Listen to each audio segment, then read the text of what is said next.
My name is John Higgins, and I've lived in Longmont since 2004.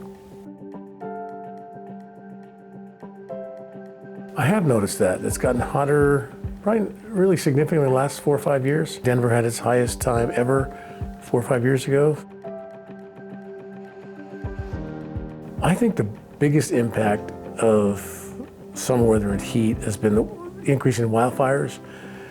And what I've noticed mostly is the air quality gets pretty funky during the summer here. Not only visibly, but walking becomes a challenge and you can smell the smoke.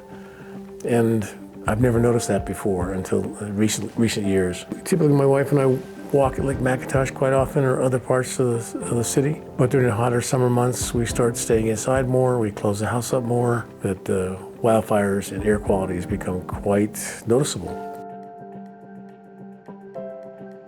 We have a neighbor who moved here recently from out of the area, and she's very active. She's in her 80s, very active, gets out, hikes, does all kinds of different things.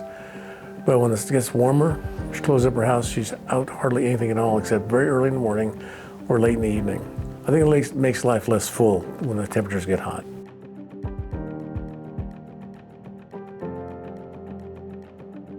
The program they had was a shared cost program, not very expensive for what these guys did. They looked at our air conditioning and our heating and our furnace and really demonstrated to us how we could save money. But they also came out and did an energy efficiency check on the house, which we thought it was fine until they said, well, you're losing heat from here and air conditioning from this window and this door is leaking, whatever. It caused us to rethink expenditures that we weren't planning on quite yet.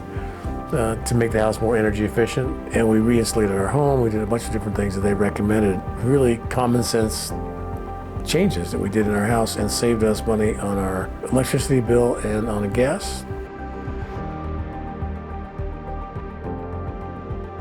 I recall one of the things that Zach Lance from Sustainability Department came and spoke about, some kind of a heat mapping or heat indexing study where they drove around the city and measured temperatures throughout the day. With the idea that there are parts of the city that are hotter than other parts just because lack of vegetation, more cement, more asphalt, whatever. And I believe the city was going to come out with a map to show areas that needed attention to cool it down.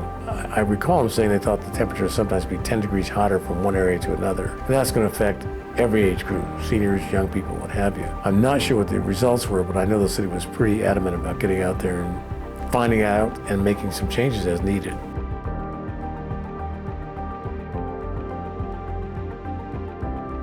Before I became involved with the Senior Center and the Advisory Board and Friends, I don't know that I really appreciate how much the city does for its population, and specifically for seniors. They really do.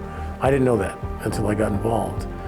And come to find out that for example, the advisory board has focused on transportation issues, housing, sustainability. This past year, we began to look into food access and food insecurity. There's some pretty amazing statistics about how our senior population is undernourished, underfed. And the city's been very responsive. They have so much on their plate, you really need to go out there and ask for the help that you want. I found it to be very responsive from the mayor down to every council person. You know, I think about what's coming for me and my kids and my grandkids. We all live here. But I think what I'd like to see happen is people become more and more involved in their community. I don't know what's going to happen on a national level, but if I could just ask everybody to participate in the Longmont level, you know, there's groups called the Neighborhood Group Leadership Association, or there are 42 of those groups spread out throughout the city affecting their neighborhoods. More can be established. But I think if people kind of start talking more to themselves, amongst themselves, more things will get done. So I'd like to see more of that kind of participation, more asking for help, more people talking to each other. Don't assume it's not there unless you've asked and looked. And if it's not there, ask for it. You might find out the city's willing to do it.